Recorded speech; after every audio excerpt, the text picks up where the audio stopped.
So, Andrew, here is what we're going to be talking about.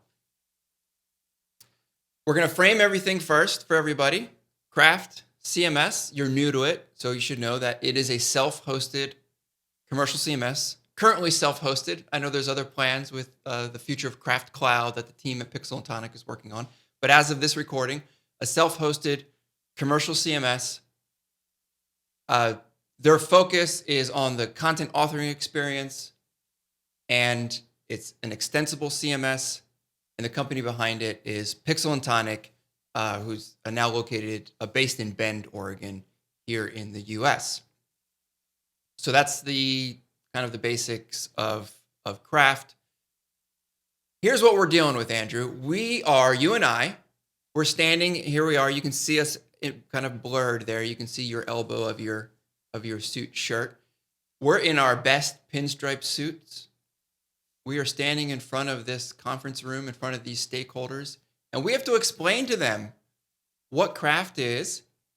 But the challenge is that these stakeholders represent different departments and different levels of technical knowledge, and also they have different needs when it comes to a content management system. So that's how I'm framing this whole conversation. I just want to say real quick, Ryan, I actually probably would still be in a t-shirt. I have found that my clout is not as good if I am dressed like a business person. Okay. If I'm the tech person that they're leaning on, yeah, sometimes they don't really trust you if you look like one of them. You know? That's probably true. All right, so these are the personas or the roles that we're dealing with. We have somebody in technology management, VP of technology, a marketing director or a CMO, a web developer who's going to be doing the work, content author who's going to be in the system, and then IT security, asking about just general security things. So these are the people that we're dealing with. As we're talking, if you have any questions or feedback, you can drop that in the chat here during the live stream. All right, Andrew.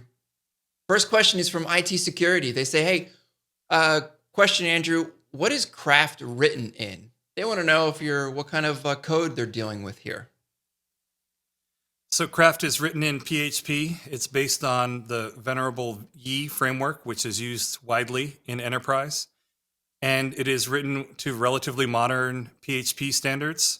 And in fact, with Craft 4, which is about to come out, they're switching a minimum baseline, I believe, to 8 is going to be PHP 8. At the very least, it's going to be PHP 7.4, which includes typing. The reason why it's relevant that it is using relatively modern PHP syntax, that means you're keeping up with the modern versions of PHP, which are still security supported. Mm-hmm.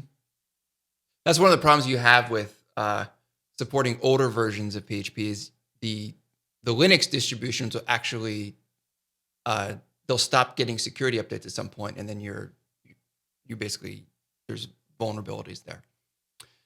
So just in terms of other like database technology, MySQL or Postgres on that side, and it's all done. The queries are all with the modern style, so there's no worry about SQL injection in terms of the core Craft code.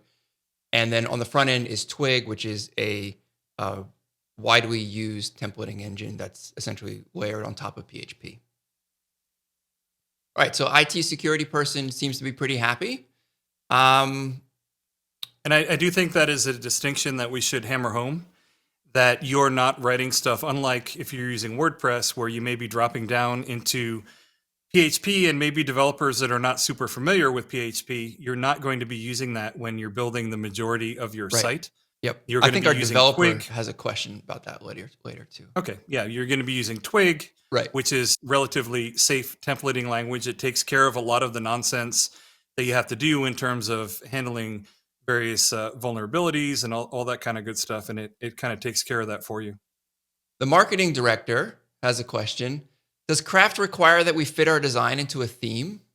Perhaps they've worked with other companies before where they couldn't make the design the way they wanted it because it didn't fit with the theme that they were trying to use. So is Craft a themed CMS, Andrew?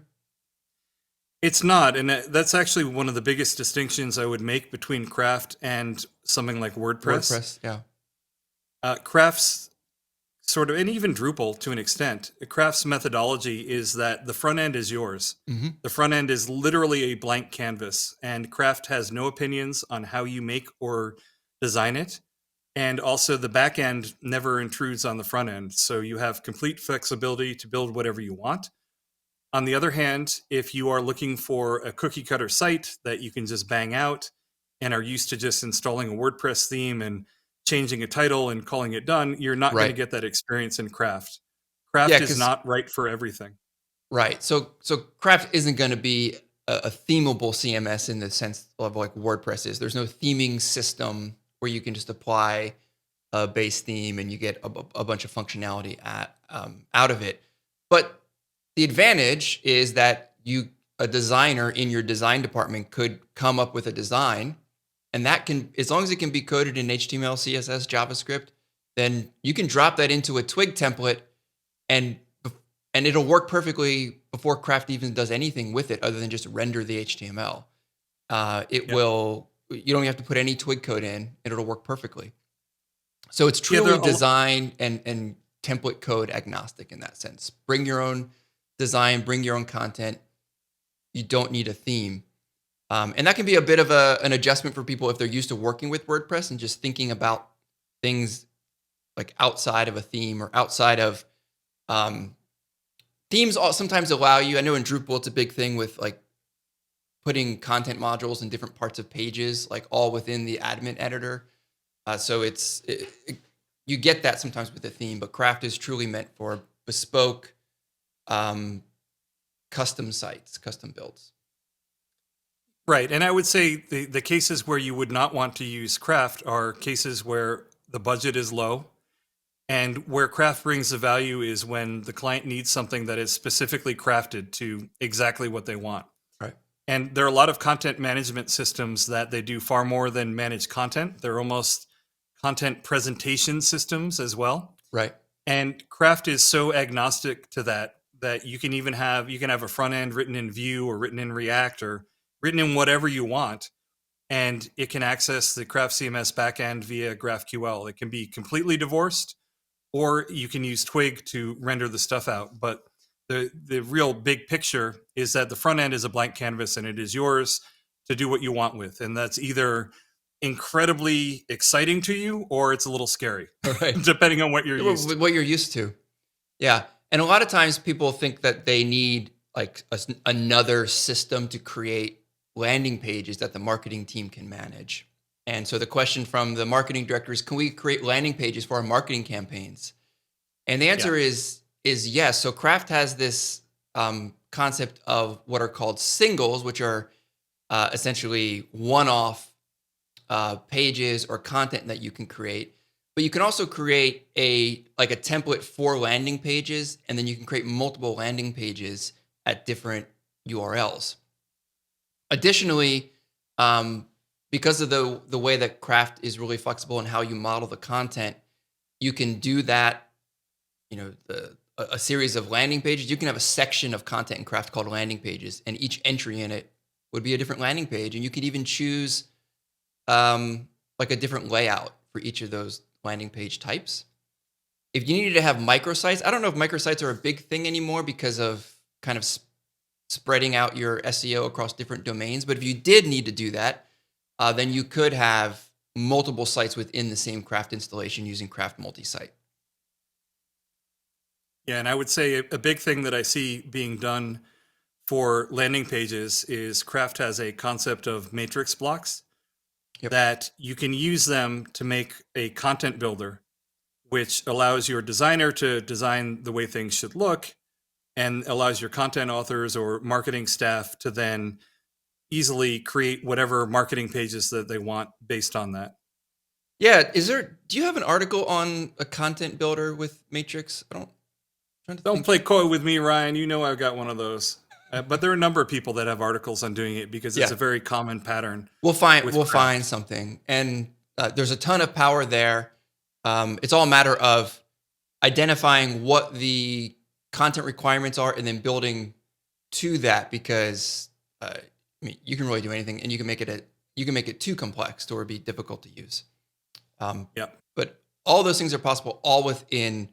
You don't need a separate landing page, tool, or service. It can all happen right inside of Craft, and your marketing team can have access to create new pages, to update pages, add forms to it, whatever you need. It's really truly flexible, but you will need a developer to help you put that all together. And playing off of the Craft multi-site, Yeah, the other comment that I wanted to make on that, and this is either utterly irrelevant or incredibly important, depending on where you are and what you're building.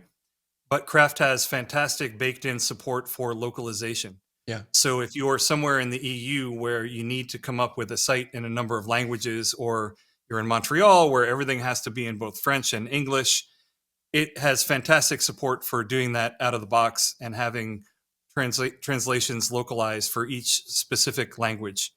But again, if you're building sites only in one language, that's probably not relevant to you.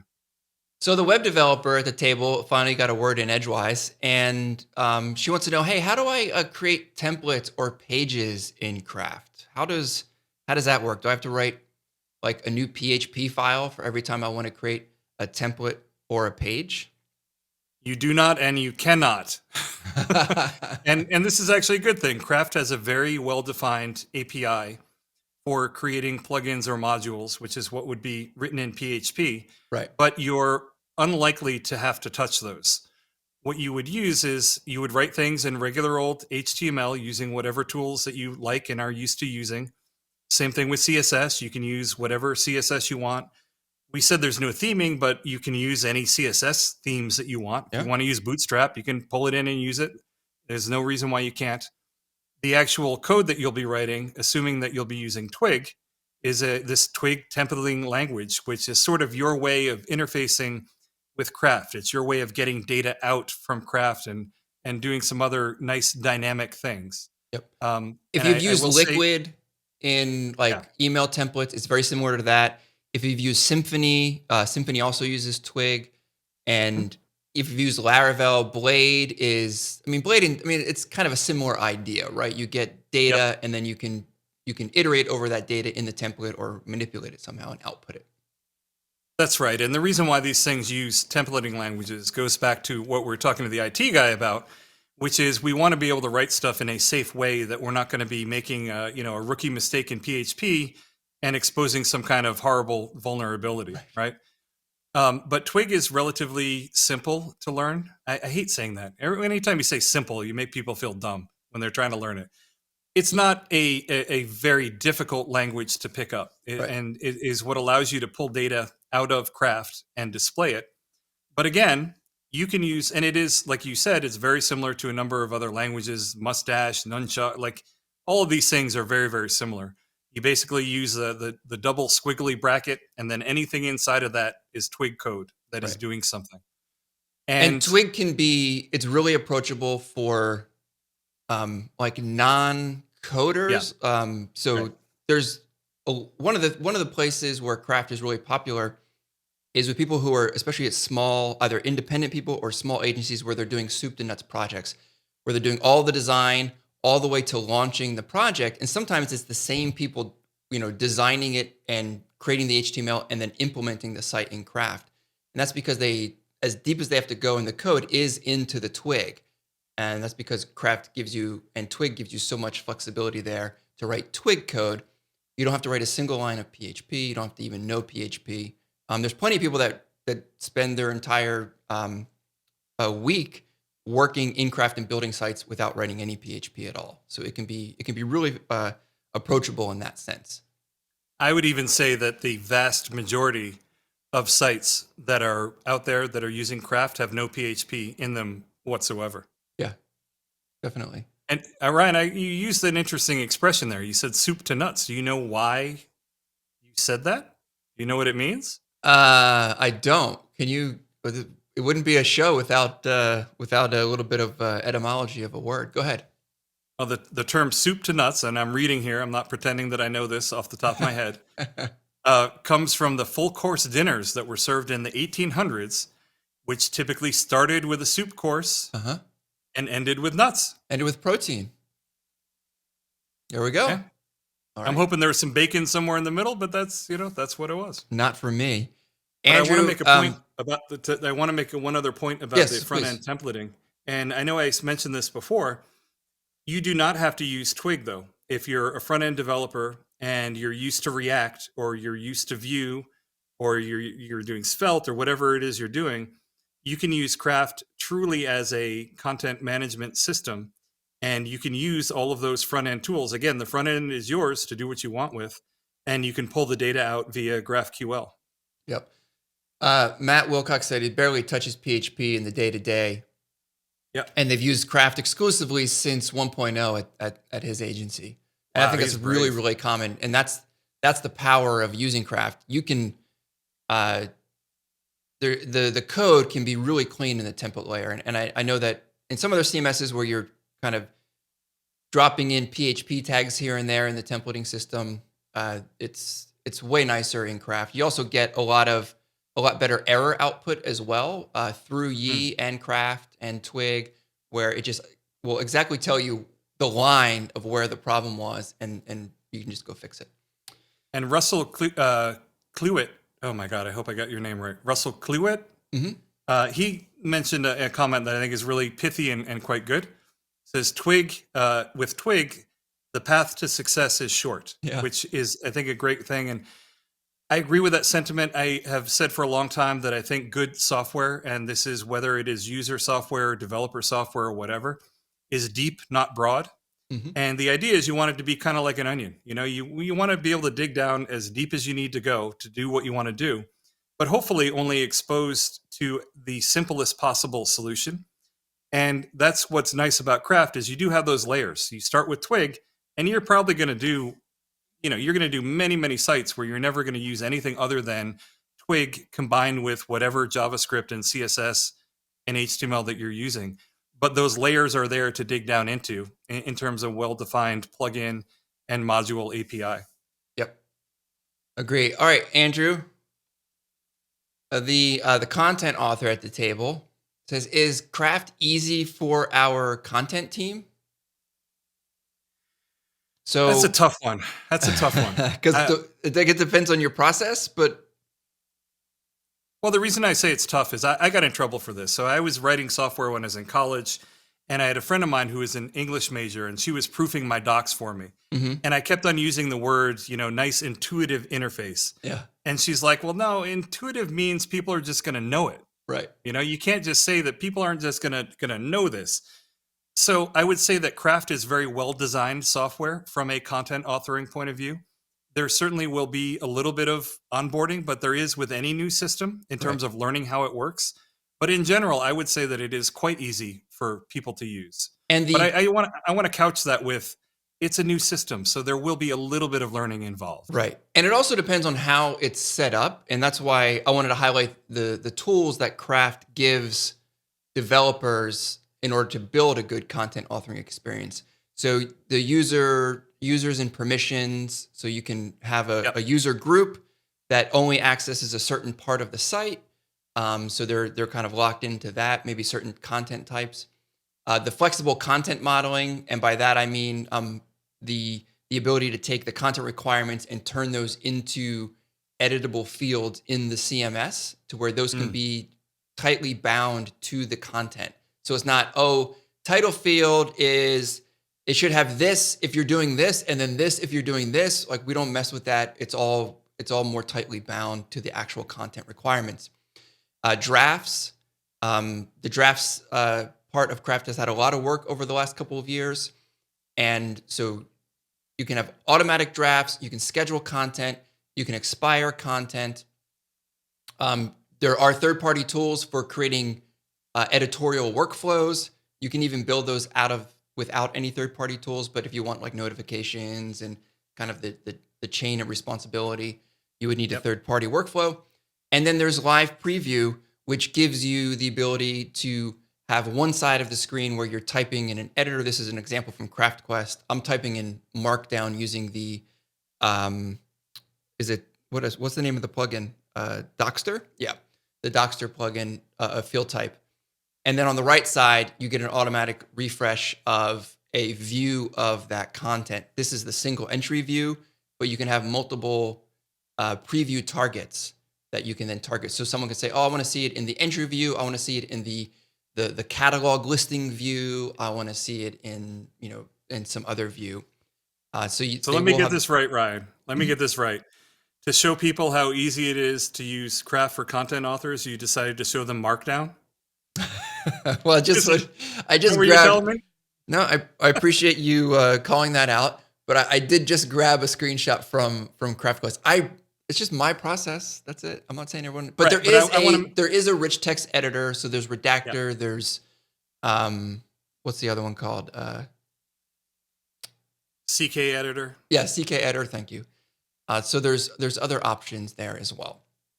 Right, and I probably undersold the ease of use that there is for content authors, just because I'm a little bit paranoid about saying that things are easy or whatever. Because right. For a lot of very smart people who are not accustomed to this stuff, it's new, so it takes a little work to learn. I will say that the consistency, which is something that Matt Wilcox mentioned, is really what drew me to Craft. Is the content authoring has long been a strength of it in terms of it's very consistent, it's very clear, and with just a little bit of showing people around how to use it, people have found it to be extremely easy to use. Now, I do want to mention that you may be coming from a system where it's all WYSIWYG. Maybe you've got some kind of an editor where it's a WYSIWYG editor. You can do that in Craft, but I would advise you not to. There are WYSIWYG editors, and you can definitely use them for content blocks. But the idea of content authors writing everything in Microsoft Word and then pasting the whole thing onto the page, it really doesn't give you much flexibility in terms of making structured content that you can then repurpose and display in a lot of different ways. You can do that in Craft, but I would advise you to kind of embrace the Craft structured content way of doing things, because I think you're going to end up with a much more flexible end product. Now, Andrew, sometimes Craft doesn't meet the needs of the project, and it's not necessarily a shortcoming of Craft, just that Craft can't solve all the problems for everyone. And so our VP of technology asked, hey, we use the Acme CRM, and can we integrate it with Craft or Craft with it? Like, how is Craft extensible? So, Andrew, can you create integrations with Craft, or are you pretty much just going to do content and that's it? No, very much so. You can create integrations, and there are a number of plugins that out of the box you can just install them, and they will give you integrations with a number of popular services. And if the plugin that or the connection doesn't exist to the CRM that you're interested in using, you absolutely can write one. And the nice thing is you're writing it in a well-defined interface using modern PHP. So you're kind of nestling into the Craft framework in a well-defined way to then do that. So anything you can do in PHP, you can create in Craft, hook into Craft via events. So if when a user registers and you want to do something, or when they sign in, you want to do something, you can customize the control panel. That's a huge part of customizing Craft, is actually customizing the authoring experience as well. You can create custom API endpoints. There's GraphQL, and we'll talk about that when we talk about the JavaScript part of things. But you can also create your using the Element API, where you can create your own endpoints to get stuff out of Craft as well, if you wanted just a simple JSON endpoint. So there's lots that you can do to extend Craft. And Andrew, I know it's like you develop commercial plugins that help people do things, but you also have worked on projects where you'll write custom, like just one-off custom code that helps someone solve a problem that Craft doesn't solve out of the box. Oh yeah, for sure. And again, the best thing from my perspective is that it's a very well-defined API. Whereas I've worked with some other systems where it's pretty Wild West in terms of how you're going to integrate with the system. Right. And there's a large Craft plugin store with a lot of plugins, both paid and free, that's pretty much solve all of the most common problems that aren't in Craft core. Andrew, you have an SEO plugin. There's a plugin someone mentioned in the chat for navigation, for making navigation manageable through the Craft control panel. There's all sorts of different. There's several forms plugins. I'm just looking here on the screen. There's one Formy is one of them. So there's a lot of options there. So typically people will search first to see if a plugin solves their problem. If not, then that's when you drop into potentially custom coding it if you need to do that. And even though I am a plugin author, Ryan, I feel obligated to point out. So I wrote a blog article on nystudio107.com calling, I forget the title, but it has something to do with not using plugins. And Craft, if you're coming from WordPress, where basically building a site involves, pulling down the zip archive, installing a bunch of plugins, configuring them, and then you've made the site. Yeah. Yes, you can do that in Craft, but you don't have to for a lot of things. Craft is incredibly powerful and incredibly flexible out of the box that even though I'm a plugin author, I wrote a whole article on basically you don't need a plugin for that. Right. Either it's built into Craft or Craft can do it in one way or another. And I'm mentioning it just because if you are coming from one of these other systems, that might be a mentality you might want to try to get out of is just, I'm just going to install a plugin for everything because you don't need to. You really don't. All right, Andrew, we have to move along here. Our meeting room is going to be used by another meeting soon. So these stakeholders, they're starting to move around in their seats a little bit. The web developer chimed in again. How does Craft store content? Is it all blog posts? So Craft has several content building blocks. So there's entries, that's typically your content stuff. There's categories, there's assets, there's users, and these are all referred to as elements. And the cool thing is that an entry can have different custom fields in it. A category can have different custom fields in it. And so you can, that's what I was talking earlier about the ability to tightly bind your content requirements to how the content is then modeled in the CMS. And it's all done through the elements. There's lots of different field types, both built into Craft and then through the plugin store, you can also install plugins that enable other field types as well. Andrew, is Craft fast? Is it gonna be fast enough for my site? Yeah, Craft is fast, but like anything else, you can make it slow. So it's going to depend on your implementation. But in general, there are a lot of things in Craft that are written with performance in mind. But again, the front end is a blank slate. So it depends on what you end up implementing there in terms of the speed. If you want to query for 1,000 entries on the homepage, then you'll get the performance of querying for 1,000 entries. But that's the responsibility of having the blank slate. And we talked about this earlier, but do I have to know PHP to work in Craft? And the answer is no. Yep. So you can actually onboard or bring non-PHP coders or non-coders, maybe front-end developers, like in the traditional sense. I know that word has changed a little bit. Who are traditionally writing, HTML, CSS. They can easily come in and learn Twig and help implement on a project. Absolutely. You touched on this earlier. Our team likes React and Vue. Can we still use Craft? What's the setup with Craft if I want to do like a Vue site where the whole front end was done with Vue? Well, like anything, it depends on how you end up implementing it. You can do a hybrid site where Craft delivers the data and then you render the Vue component. So it's a mix of Twig and Vue or Twig and React. Or you can have a whole React front end and you'll just get the data via GraphQL. And it'll work like Craft CMS will provide the nice content authoring experience to your content authors, and you can build the structured content in there. But your front end developers, to them, it's just another API endpoint. Yep. All right. Last question. It's a broad one, but it's important. And I think that you and I both have opinions about it. And that is, what's the developer experience like? This web developer and maybe her boss, they both are concerned, is our team going to hate us if we choose this CMS? And generally, what's the developer experience? So I will say that in the PHP world, it is a modern developer experience, both from your ability to do local development. There's several options for local development. You can do, Andrew, you have a great boilerplate Docker project that would take someone 2 minutes to spin up and build a project off of that. Craft CMS, Pixel and Tonic, they have their own local development environment tool called Nitro.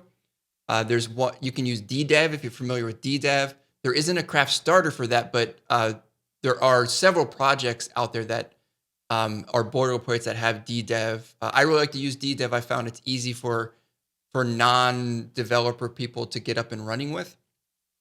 And what else? You can even use just your traditional stuff if you're into like using Valet. I don't really recommend that because I just think it'd be prone to errors. You can use MAMP Pro, any of those, that suite of tools.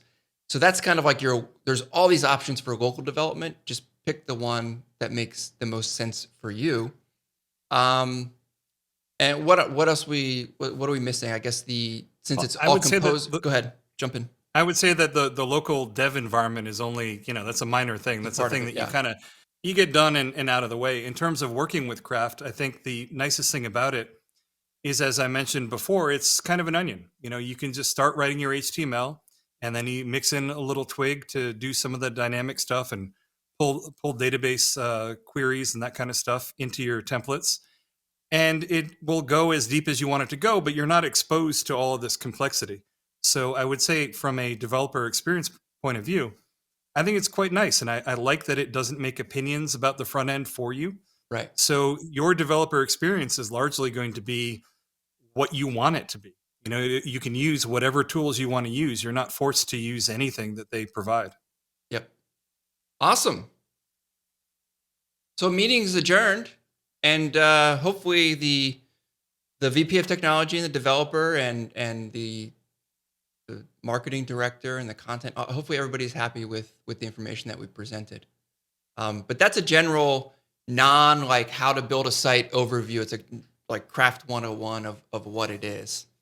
And Andrew, I know I've been in the position of having to give a very similar type of presentation to stakeholders before. I'm sure you have as well. Yep. And just sharing like why we think this tool is good and what it can offer for people.